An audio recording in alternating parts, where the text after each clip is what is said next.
Y hoy, claro, el día después de elecciones, imperdible nuestra mesa de análisis. Saludamos como todos los lunes a Tomás Duval de la Universidad Autónoma. ¿Cómo estás, Tomás? Hola, muy buenas noches, Álvaro. Bienvenido. Jornada maratónica desde el sábado para Axel Caliz, desde el viernes. ¿Sí? ¿Cómo estás?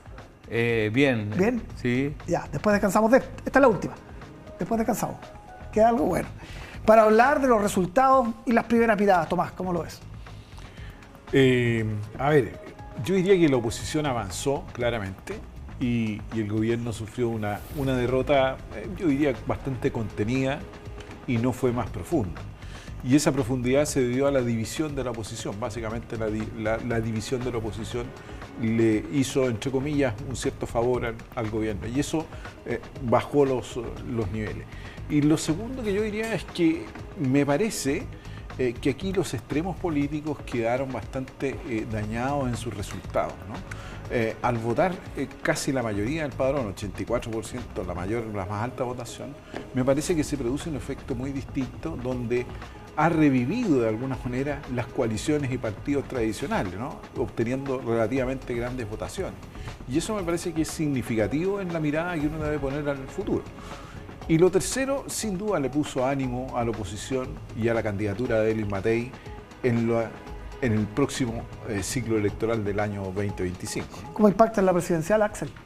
Sigue la ausencia en el oficialismo, le pone energía a la candidatura de Evelyn Matei, que el sábado o el domingo había anunciado, estaban juntos, no me acuerdo ya, que anunció que ella iba a retomar en marzo o abril la candidatura, sí. Y hoy día la vemos desplegada. Me imagino que va a tener un rol central en el balotaje, en la segunda vuelta el 24 de noviembre, apoyando a las candidaturas. Pero el oficialismo no, o sea, el fracaso de Orrego de ganar con las expectativas, porque acá cada uno competía con sus propias expectativas. Totalmente. Sí. Yo creo que las expectativas del gobierno eran incluso peores, o del oficialismo eran peores a las que se encontraron. O sea, los números, me imagino que todos teníamos más o menos los mismos números, y en algunos casos la visión era bien catastrofista. Entonces, como decía Tomás, contenido, pero en algunos casos fue sorpresivamente bueno para lo que se esperaba. Esto de 110, 120, más algunos candidatos independientes que también se asignan, los ponen, yo dije como el 2012, 2016. Preestallido, cuando Chile era otro. Claro. Esta es una versión parecida a la del 2016, pero en versión fragmentada. O sea, antes teníamos dos grandes bloques, binominal, mediante estábamos ahí en transición, pero ahora tenemos muchas derechas, y muchas izquierdas. Entonces, como una versión del pasado en versión fragmentada. Ahora, no ha terminado la elección. Quedan 11 segundas vueltas de gobernadores regionales y ahí uno empieza a ver porque varias sorpresas, ¿no? Hay lugares donde solo se enfrenta la oposición, lugares donde solo se enfrenta la izquierda, en fin. ¿Cómo ves ese escenario, Tomás, para sacar una radiografía más general de lo que ocurrió? Yo creo que la segunda vuelta va a ser, desde la oposición, va a ser planteada como una suerte de plebiscito al gobierno. Ahora sí que va a ser en ese sentido.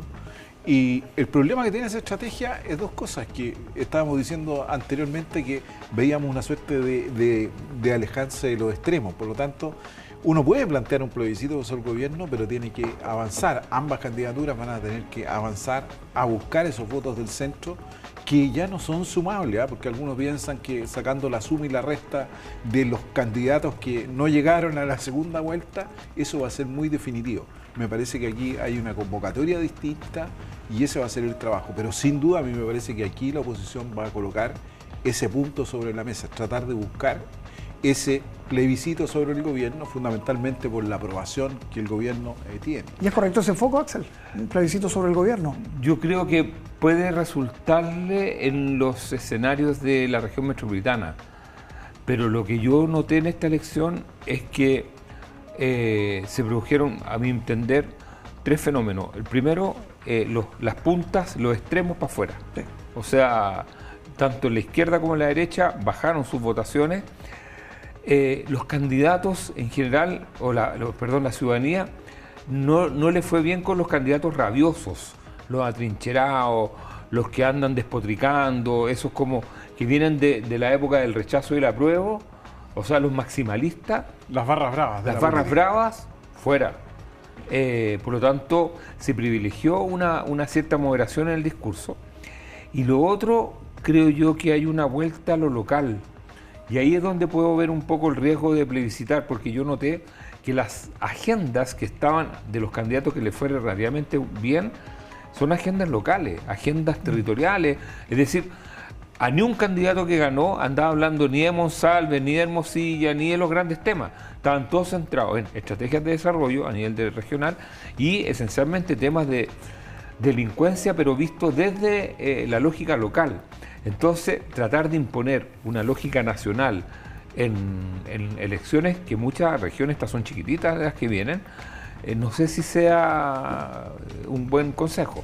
Hablemos de la sorpresa y una de ellas aquí a propósito de gobernadores es los números que sacó Francisco Rego y que bloqueó, ¿no?, esta posibilidad que planteaban de que ganara Claudio Rego en primera vuelta y se transformara en candidato presidencial. En fin, decía recién Guillermo Ramírez, ¿se acabó esa candidatura presidencial? No sé. No se acaban así por decreto, no. Le puso, yo diría, un rayón a esa candidatura que venía con mucho énfasis y el resultado de Rego y Santelice y el resto, porque no es solamente uno, le provocó esto que estuvo muy cerca de llegar al 40%, se sacó el 38,5% de los votos, tampoco es una situación que esté en crisis, ¿no? Pero me parece que la segunda vuelta le va a ser mucho más dura a Claudio Rego, ¿no? Y lo de Francisco Rego me parece que es fruto del buen resultado territorial que tuvieron los partidos en la región metropolitana. Eso me parece a nivel de concejales, tanto Renovación Nacional como la UDI y también republicano, me parece que eso logró el efecto Rego, porque Rego estaba metido en una candidatura muy de nicho, muy de competencia básicamente casi entre disputas y no salía de ahí. Yo creo que el efecto que le produjo a Rego fue este despliegue y buen resultado que lo llevó aquí. Vamos a ver si esa candidatura tiene el margen para crecer, lo tiene. Vamos a ver si lo hace adecuadamente o no. ¿Queda abortada, como dijo Guillermo Ramírez, la candidatura de Rego? Muy temprano para decirlo. Semi-abortada. ¿Sí? Yo creo que tendría que dar un batatazo en segunda vuelta. Ganar por 60-40, algo así. Con holgura. Con holgura, 20 puntos, así que se note. Porque yo creo que la expectativa que todos teníamos, o sea, uno no inventa, los números que uno veía eran muy holgados para Rego, pero yo creo que el estado de ánimo del mundo de Claudio Rego no está tanto por el 38,5, casi 39, sino que está por la cercanía de Pancho Rego. Eso era lo que no estaba en los planes de nadie. O sea, él podría haber sacado 39, 38, pero si el resto de los candidatos 25, quedan a 15, menos, 20 claro. puntos, carrera corrida. Claro. No es carrera corrida ahora. No.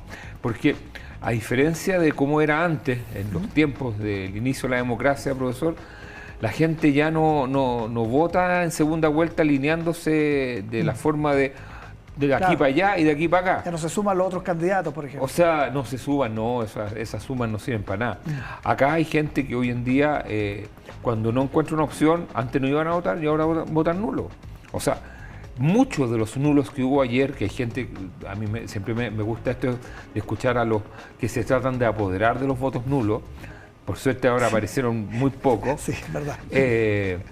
O sea, la mayoría de los votos nulos fueron gente que no sabía por quién votar. O sea, yo vi chat entero de cabros de 18, 20 años que decían, dejé en blanco Core, dejé en blanco Core, dejé en blanco Core, no conozco a nadie, voto nulo. Y aquí puede pasar en esta segunda vuelta. Perdóname, lo máximo de eso fue en una mesa donde habían votos de Talcahuano votando en Santiago y se dieron cuenta súper tarde respecto de los cores, porque claro, ese era el nivel de conocimiento que tenían los que entraron a la urna, ¿no? O sea, y en ese sentido no sería raro que muchas de las personas que votaron por alguna de las alternativas digan, ¿sabes qué? Como un poco pasó el 2017.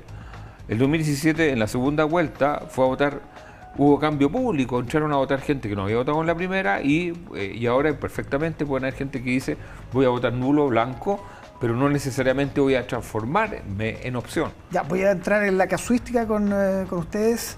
¿Por qué perdió Rubilar en Puente Alto?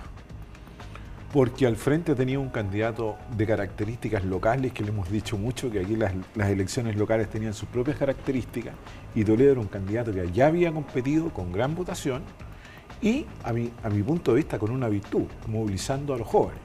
Y en una elección que moviliza a los jóvenes tiene altas posibilidades de ganar. Y lo segundo, los errores que cometió la oposición respecto a la candidatura de Carla Rubilar. Primero empezó con un conflicto con Osandón, con el nieto, con el sobrino, con el hijo, después tuvo problemas con Codina, después hizo una primaria a la cual no concurrieron todos. En el fondo fue una sumatoria de errores que terminaron por agravar todavía más una competencia que se veía muy estrecha. ¿Por qué perdió Hassler en Santiago? ¿No puedo complementar? No, sí.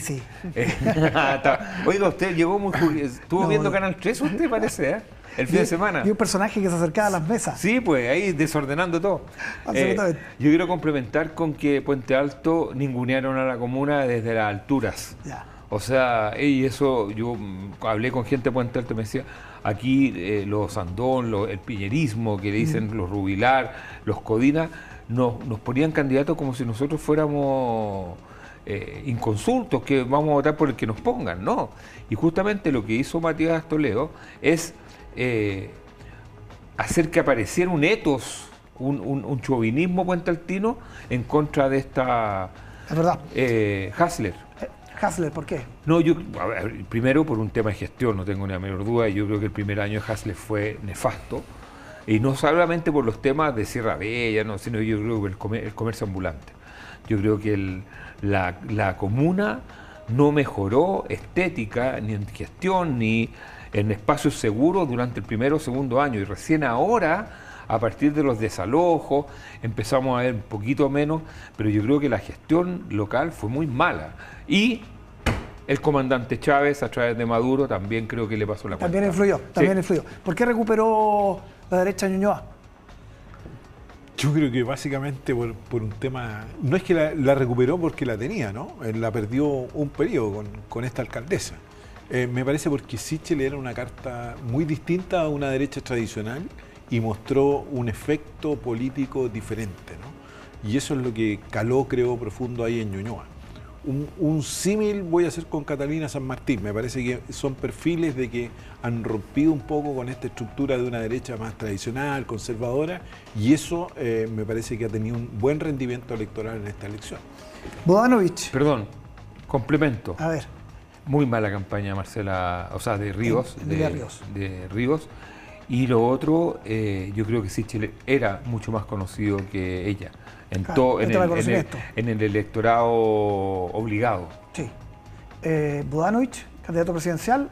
Sacó los 200.000 votos que dijimos en esta misma mesa el lunes pasado. Sí. Tiene 205.000. Hay que esperar, porque no hay nadie en el oficialismo. Por eso. Nadie. Por eso. El único que queda parado, digamos. Yo creo que no va a ser candidato. ¿No? Yo creo que no va a ser candidato. O sea, yo creo que esta no es la candidatura de Bodanovich. Bodanovich necesita otro periodo y luego... Pero Tomás, bueno, sí está ¿contra bien, quién va a pelear Evelyn Matei? Yo sé que lo van a... Bueno, si es un problema en el oficialismo que no tiene carta, ese es un tema. Pero me parece que... mirado desde la perspectiva de Bodanovich me parece que hacer este ejercicio presidencial en esta pasada, me parece que le va a ir en contra, porque tuvo una gran votación de un apoyo respecto a una gran comuna. Y me parece que eso es muy valioso, y me parece que terminando la gestión, sí lo veo en el próximo periodo. Te compro todo tu análisis, salvo por una palabra. Gabriel Boric 2030. Bueno, pero eso... Pero falta tanto.